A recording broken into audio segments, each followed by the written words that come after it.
For a poet, poetry can be a healing. But before that, there are words. Before there are words, there is a feeling. And for some, poetry becomes the bridge between the two. Good afternoon. Hello. My name is Vladimir Jean, but Vlad works just fine. I'm a curator of a very wonderful and successful poetry night called Hide and Speak with my brand AfroVerse. I do all the marketing for it. I organize it from head to toe. I play the music for it. I host it. So kind of multifaceted, and I would say expertise just because it's been successful and we're hitting 3 years in August. So that's kind of a short spiel. But I've also done plays. I've done acting with Mixed Magic out of Pawtucket. Shout out to Ricardo. That was a really great experience, getting to do like a play with scripts and blocking and all this different experiences. Shout out to Rudy Cabrera for putting me on. And what else? I'm an insurance guru, a nerd, poet. I like to dance. I think that's pretty much my expertise. Oh, and I cook. An artist. So an artist is behind all that creation, and I feel like being an artist is being in tune with yourself and being in tune with what's around you.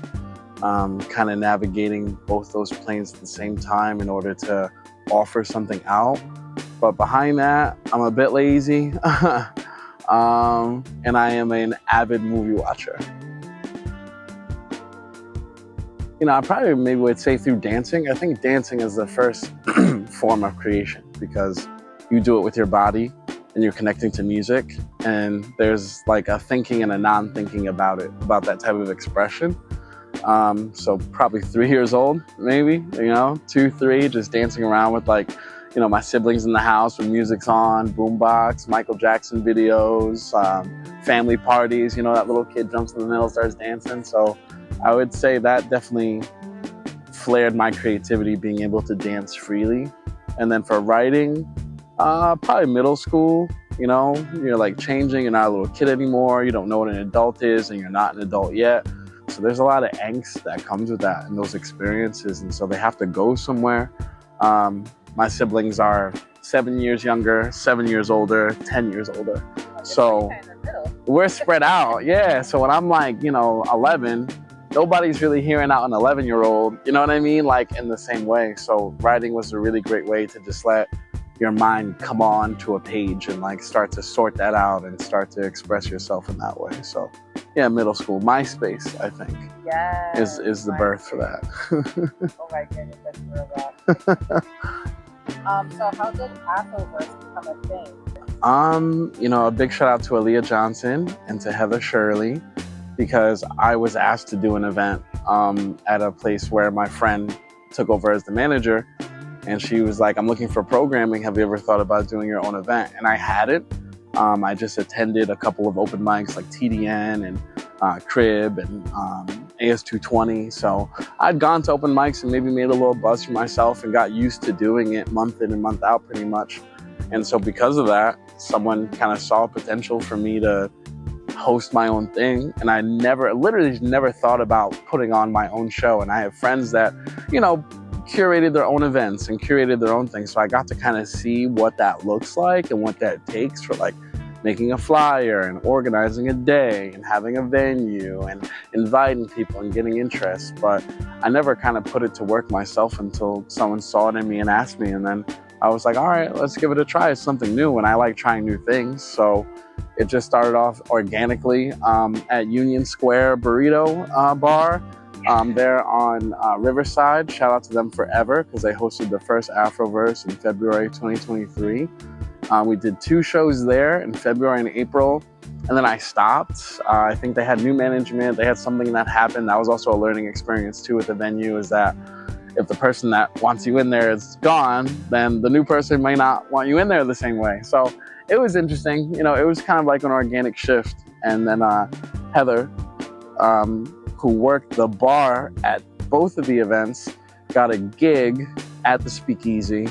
And she was like, hey, we're looking for a poetry night. Do you want to do it? And I was like, why not? It was also my birthday month. It was going to be on my birthday, the way the dates were lining up. And I'm like, I'll do like a birthday poetry thing, and you know, we'll call it hide and speak because it's in the high speakeasy, and you know, it kind of prompted me to open up my horizons a little bit, make a website, make an IG, like an Instagram, to kind of get it out there, and it was wonderful. And then since then, it's just kind of like, it's pretty much been month in and month out, except January. Always take a break in January, but yeah, someone had to see it in me for me to actually do it. I probably could have always done it all along, but at the same time, opportunity kind of found me in a really organic way, and that's how I like a lot of my opportunities. Not necessarily, not saying I'm not hungry for it, but a lot of good things have found me organically through connections, through vibing with people, through seeing people out, and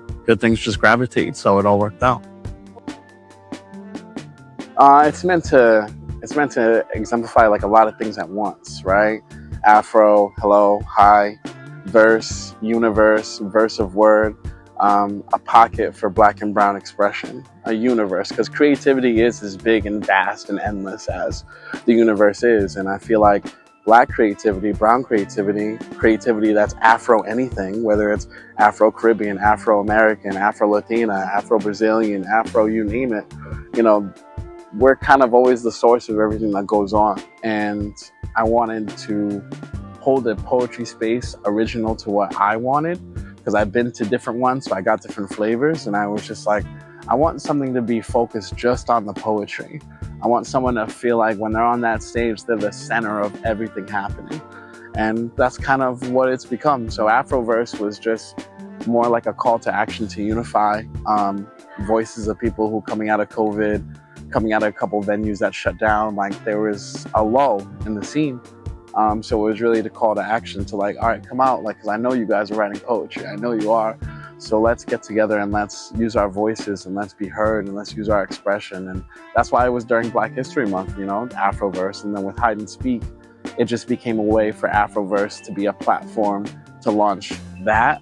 And then so many other things like the Film Club and Spoken Word and the Collective. So it just organically turned into like one event, and then that event turned into a platform. And now that platform is kind of shuffling the deck for different things that we're trying every month. So yeah, that's kind of the story. And everything. My poet, someone asked me once, what is your poetry about? What do you write about? And I didn't know how to answer it because it's always so personal. It's something I'm seeing, it's something I'm thinking, it's something I'm feeling, it's something I've done, it's something I want, it's something I'm lingering over, it's something I know I can't get past, it's something I'm working out. So poetry especially, poetry and open mics, because for the longest time, over 10 years, I wrote, but it wasn't until I started sharing that, you know, I got that sense of other people really understanding what I'm saying, especially when I didn't expect it, or someone telling me a line to a poem 4 years later that I performed at an open mic and telling them like, or telling me what it did for them. So it's helped me survive everything. It helps me survive everything to this day, as a matter of fact. And I feel like writing in general is a spark for creativity. That's why people write novels. That's why people write poems, they write plays, they write theater, they write scripts. And there's just a history of humans writing stuff down and coming up with wonderful, wonderful things. Drawing, writing, using your body to express like what's going on up here. So yeah, couldn't imagine not having that. I probably would be crazy. I probably would, I don't know. You know what I mean? Especially because you look back at your writing years later and then you reflect on it and you show how you've grown from it. So, you know, it's pretty fundamental for how I can at least move in this world in any kind of way. So, yeah. Almost getting like tortured artist type of thing. Like, I must let them hear. That can't be the end anymore. Somewhat, you know? I mean, like in some ways, everyone has to feel like that when they go up to an open mic. Like, that it needs to be heard, and even if it's not heard, it needs to be said, right? So yeah, I think we're all tortured artists in some type of way, because you hold on to that energy that a piece is, and it has to release. So, and until it does, like, there is some turmoil there, you know what I mean? There is like something you're holding on to until you let it go, and you'd be surprised when you do, what it can do to kind of like stir up more emotions, more progress, more within you. So yeah, I guess. Yeah, I get that. For me, it's figuring it out. I mean, my whole life, I've always just been figuring it out from different moves, one to another. And when I'm writing, sometimes I write very fast and then it's done. And sometimes I take a long time to write. But figuring out the heart of something I want to say is something that nobody sees because it's part of your process. Like, I think the way I edit and intend my poems to be is way different because I think as a performer as well, not just for my taste, but also putting it out there. But then also like the time, like it does take a lot of time to put all this stuff together, and it takes a lot of like pondering. Like I always have to think a lot before I start to do anything because I want to try to like think with intention, not be too hasty, don't make any knee-jerk moves. And at this point, like, I don't know, running a brand, it's like your brand has certain characteristics and you want to honor them and you want to continue to exemplify that. So I would say no one sees the time and the figuring out, and no one obviously sees, you know, all the different experiences that go into these poems, that go into all this, because it's really kind of like my life translated visually with at least AfroVerse and the way I want it to look, for the website, for the trailers, for the merch and everything.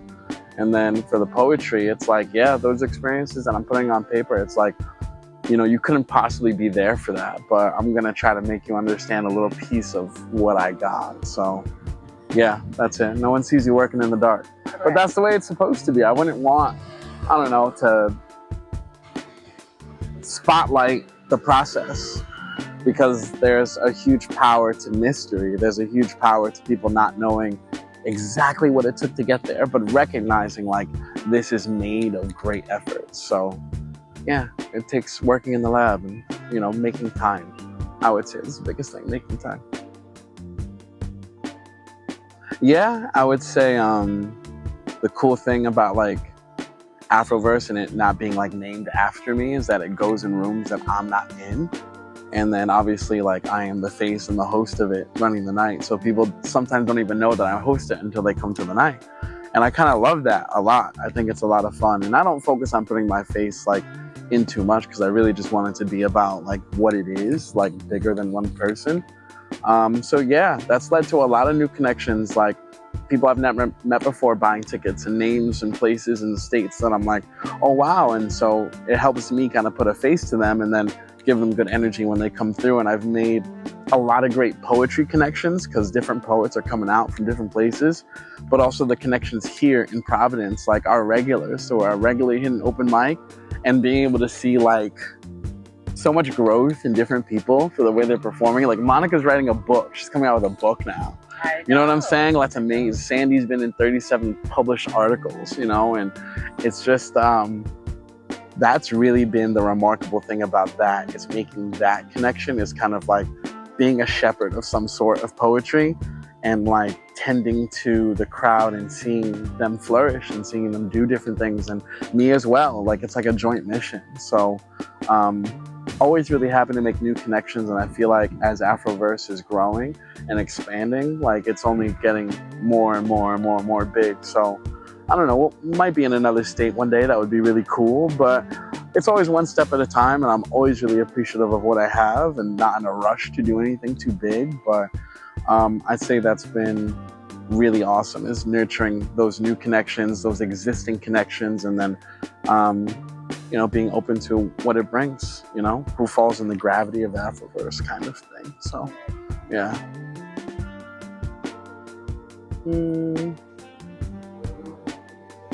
I don't know. That's a lot to worry about, and I try not to think about that. I feel like I very much like you are what you get. Like I am who I am. I don't always say the best things. I don't always do the best things. I'm human. But I feel like in some respect, like as a poet, as a host, you can't go up there and do your thing if you're concerned with what people are thinking about you. What are you wearing? You say it like this, you say it like that. You know, you just throw stuff at the wall and you see what sticks. And if you have what it have, things will stick. So I hate to say it, but I don't worry about that. Like, I feel like I can't. And if I find out, like, you know, someone feels some type of way over something I did, I can acknowledge and take ownership. but it's not on the forefront of my mind to feel like I have to walk on eggshells. If anything, I feel like when I walk into a room, I used to think I used to have to talk right away, but now I walk into a room quietly and I study and I move the way I want to move, and then when I need to speak up, I will, because I know I can. Proud, honored, humbled, gratified of some sort, and responsible. I would say those are the top words that come to mind. Like, oh my gosh, let me make sure I'm doing this the right way. And that kind of just grounds me with how I approach everything, how I treat people, how I want people to feel when they come to the events. Like, just want everyone to have a good time, just have a good energy. So, yeah, I'd say those are my locks. That's how it feels, and just really proud, I guess. Yeah. It's like your baby. It is. It indeed is.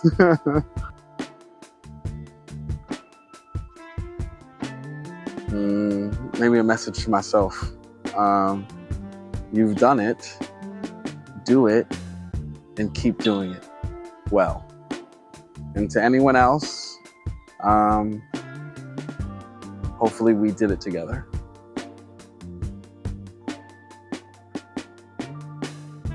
It all starts, I feel like, with being reflective, quiet, and a dreamer. I mean, you have to think of things to say.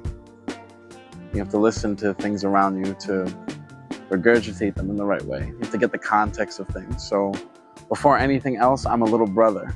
So I study people my whole life. And when I'm by myself, I study myself as best as I can. As hard as it can be, or as fun as it can be. You know, being quiet, you know, can make you very loud in the right way if you have the mind about yourself. So people know me for my personality and for being like this, but honestly, I really love watching a movie. Just kind of like having a reason not to talk is wonderful. I'm finding, or I'm enjoying more in my age.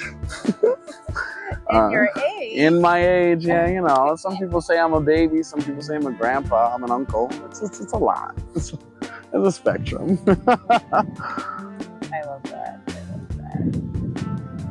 So I guess I would ask you, at the end of the day, you go to sleep at night, would you tell yourself, good job? It's more like keep going. You know, I feel like good job is good to acknowledge, but it's not good to like sleep on. It can make you complacent.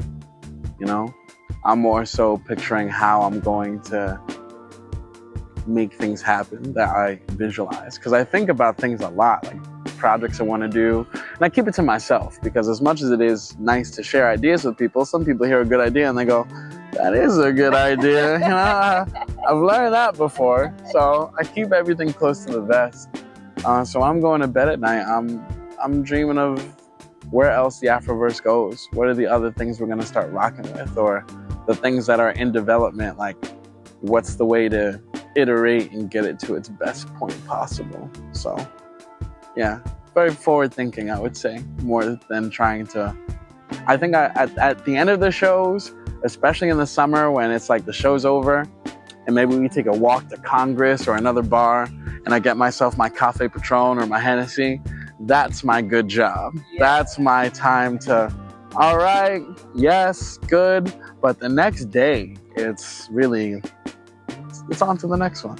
So that's kind of how that goes. Enjoy the flowers, but you still have to garden to get them. So